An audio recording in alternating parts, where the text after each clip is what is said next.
Segunda Reis, capítulo 7. Eliseu respondeu: Ouçam a palavra do Senhor. Assim diz o Senhor: amanhã, por volta desta hora, na portaria de Samaria, tanto uma medida de farinha como 2 medidas de cevada serão vendidas por uma peça de prata. O oficial em cujo braço o rei estava se apoiando disse ao homem de Deus: ainda que o Senhor abrisse as comportas do céu, será que isso poderia acontecer? Mas Eliseu advertiu: você o verá com os próprios olhos, mas não comerá coisa alguma. Havia 4 leprosos junto à porta da cidade. Eles disseram uns aos outros: por que ficar aqui esperando a morte? Se resolvermos entrar na cidade, morreremos de fome, mas se ficarmos aqui, também morreremos. Vamos, pois, ao acampamento dos arameus para nos render. Se eles nos pouparem, viveremos. Se nos matarem, morreremos. Ao anoitecer, eles foram ao acampamento dos arameus.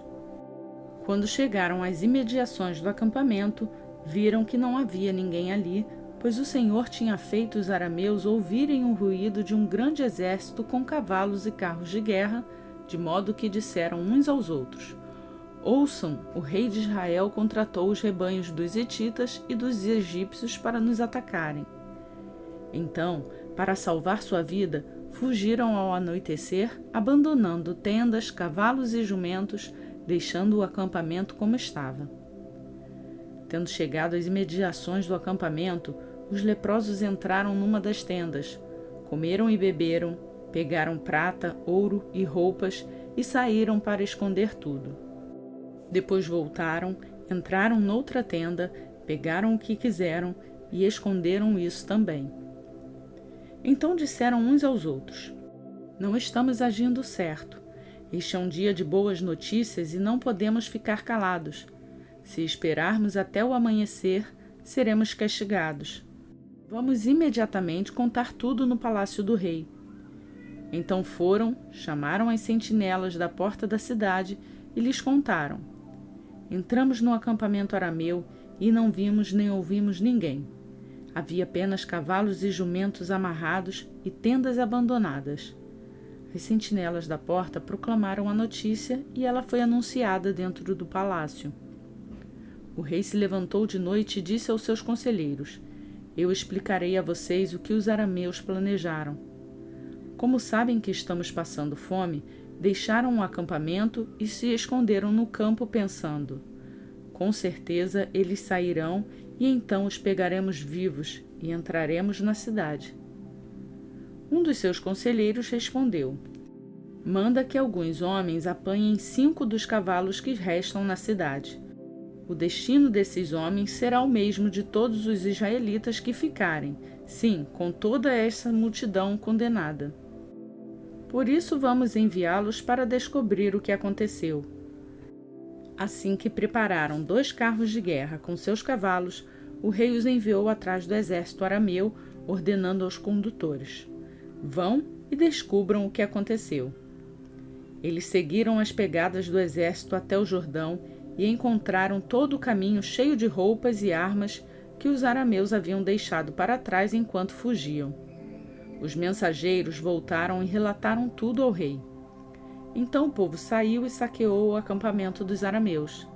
Assim, tanto uma medida de farinha como 2 medidas de cevada passaram a ser vendidas por uma peça de prata, conforme o Senhor tinha dito. Ora, o rei havia posto o oficial em cujo braço tinha se apoiado como encarregado da porta da cidade, mas quando o povo saiu, atropelou-o junto à porta e ele morreu conforme o homem de Deus havia predito quando o rei foi à sua casa. Amanhã, por volta desta hora, na porta de Samaria, tanto uma medida de farinha como 2 medidas de cevada serão vendidas por uma peça de prata. O oficial tinha contestado o homem de Deus perguntando: ainda que o Senhor abrisse as comportas do céu, será que isso poderia acontecer? O homem de Deus havia respondido: você verá com os próprios olhos, mas não comerá coisa alguma. E foi exatamente isso que lhe aconteceu pois o povo o pisoteou junto à porta da cidade e ele morreu.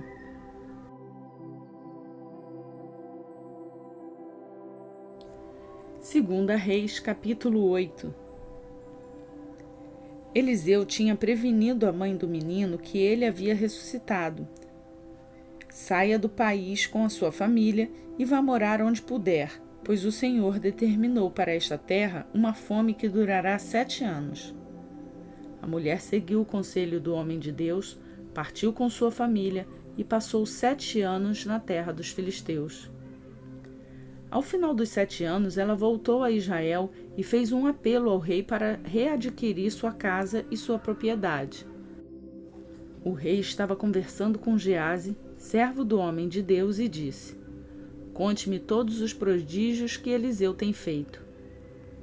Enquanto Geazi contava ao rei como Eliseu havia ressuscitado o menino, a própria mãe chegou para apresentar sua petição ao rei a fim de readquirir sua casa e sua propriedade. Geazi exclamou: "Esta é a mulher, ó rei, meu senhor, e este é o filho dela, a quem Eliseu ressuscitou." O rei pediu que ela contasse o ocorrido, e ela confirmou os fatos. Então ele designou um oficial para cuidar do caso dela e lhe ordenou: "Devolva tudo o que lhe pertencia, inclusive toda a renda das colheitas, desde que ela saiu do país até hoje." Certa ocasião, Eliseu foi a Damasco. Ben-Hadad, rei da Síria, estava doente. Quando disseram ao rei: "O homem de Deus está na cidade", ele ordenou a Azael: "Vá encontrar-se com o homem de Deus e leve-lhe um presente. Consulte o Senhor por meio dele. Pergunte-lhe se vou me recuperar desta doença." Azael foi encontrar-se com Eliseu, levando consigo de tudo o que havia de melhor em Damasco, um presente carregado por 40 camelos. Ao chegar diante dele, Azael disse: "Teu filho Ben-Hadad, rei da Síria, enviou-me para perguntar se ele vai recuperar-se da sua doença." Eliseu respondeu: "Vá e diga-lhe: com certeza te recuperarás. No entanto, o Senhor me revelou que de fato ele vai morrer." Eliseu ficou olhando fixamente para Azael até deixá-lo constrangido. Então o homem de Deus começou a chorar. E perguntou a Azael: "Por que meu senhor está chorando?" Ele respondeu: "Porque sei das coisas terríveis que você fará aos israelitas. Você incendiará suas fortalezas, matará seus jovens à espada, esmagará as crianças e rasgará o ventre das suas mulheres grávidas." Azael disse: "Como poderia teu povo, que não passa de um cão, realizar algo assim?" Respondeu Eliseu: "O Senhor me mostrou que você se tornará rei da Síria." Então Azael saiu dali e voltou para seu senhor. Quando Ben-Hadad perguntou: "O que Eliel disse a você?" Azael respondeu: "Ele me falou que certamente te recuperarás." Mas no dia seguinte, ele apanhou um cobertor, encharcou-o e com ele sufocou o rei até matá-lo. E assim Azael foi o seu sucessor. No 5º ano de Jorão, filho de Acabe, rei de Israel, sendo ainda Josafá rei de Judá, Jeorão, seu filho, começou a reinar em Judá. Ele tinha 32 anos de idade quando começou a reinar e reinou 8 anos em Jerusalém. Andou nos caminhos dos reis de Israel, como a família de Acabe havia feito, pois se casou com uma filha de Acabe. E fez o que o Senhor reprova. Entretanto, por amor ao seu servo Davi, o Senhor não quis destruir Judá. Ele havia prometido manter para sempre um descendente de Davi no trono. Nos dias de Jeorão, os edomitas rebelaram-se contra o domínio de Judá, proclamando seu próprio rei. Por isso Jeorão foi a Zair com todos os seus carros de guerra. Lá, os edomitas cercaram Jeorão e os chefes dos seus carros de guerra, mas ele os atacou de noite e rompeu o cerco inimigo, e seu exército conseguiu fugir para casa. E até hoje Edom continua independente de Judá. Nessa mesma época, a cidade de Líbna também tornou-se independente. Os demais acontecimentos do reinado de Jeorão e todas as suas realizações estão escritos nos registros históricos dos reis de Judá. Jeorão descansou com seus antepassados e foi sepultado com eles na cidade de Davi. E seu filho Acasias foi o seu sucessor. No 12º ano do reinado de Jorão, filho de Acabe, rei de Israel, Acasias, filho de Jeorão, rei de Judá, começou a reinar. Ele tinha 22 anos de idade quando começou a reinar e reinou 1 ano em Jerusalém. O nome de sua mãe era Atália, neta de Onri, rei de Israel. Ele andou nos caminhos da família de Acabe e fez o que o Senhor reprova, como a família de Acabe havia feito, pois casou-se com uma mulher da família de Acabe. Acasias aliou-se a Jorão, filho de Acabe, e saiu à guerra contra Azael, rei da Síria, em Ramote-Gileade. Jorão foi ferido e voltou a Jezreel para recuperar-se dos ferimentos sofridos em Ramote, na batalha contra Azael, rei da Síria. Acasias, rei de Judá, foi a Jezreel visitar Jorão, que se recuperava dos seus ferimentos.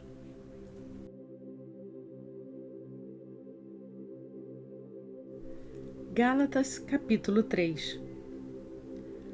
Ó Gálatas insensatos, quem os enfeitiçou?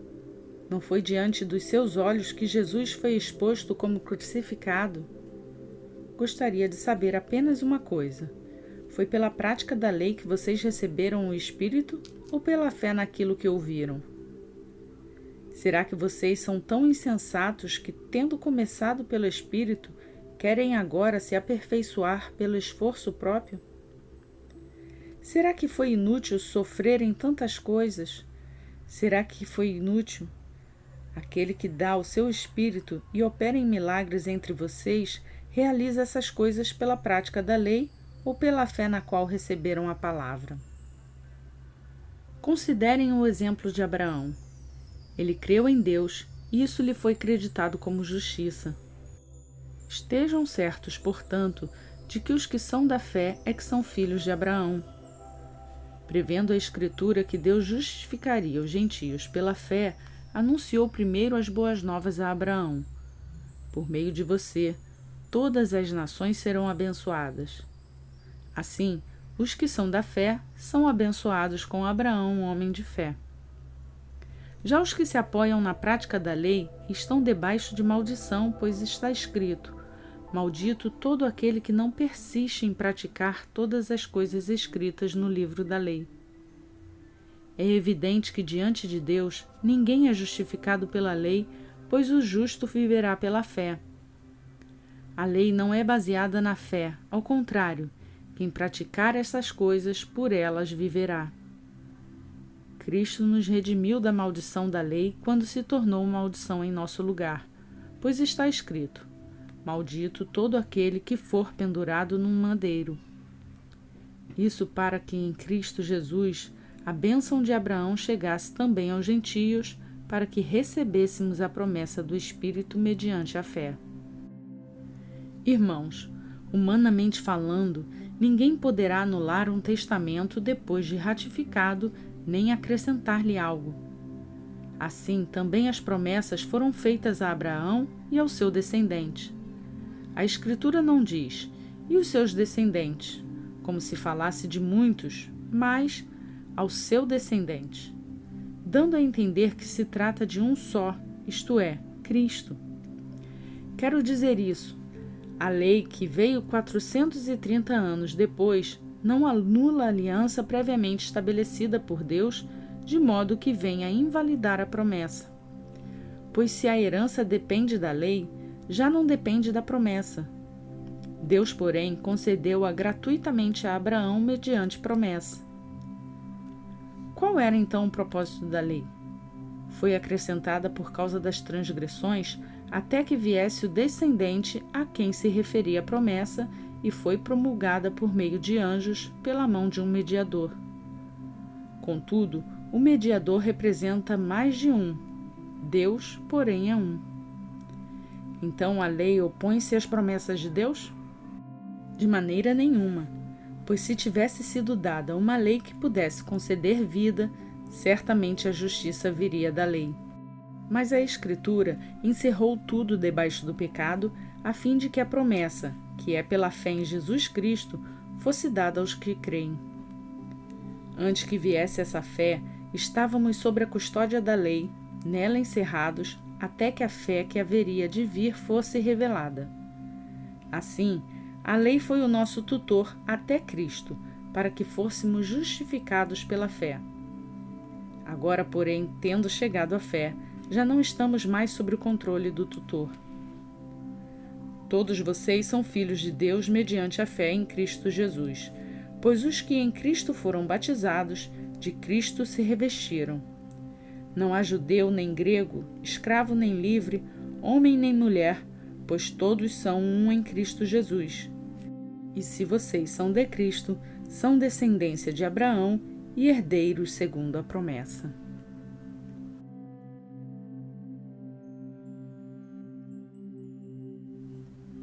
E hoje concluímos a leitura do dia 165 do nosso plano de leitura bíblica.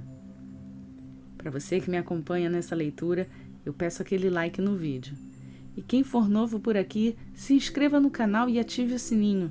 Dessa forma você será notificado todos os dias quando um novo vídeo for postado e poderá fazer a sua leitura acompanhada da Bíblia conosco. Por hoje eu fico por aqui. Que Deus abençoe a sua vida, o seu dia e até amanhã, se assim Ele nos permitir.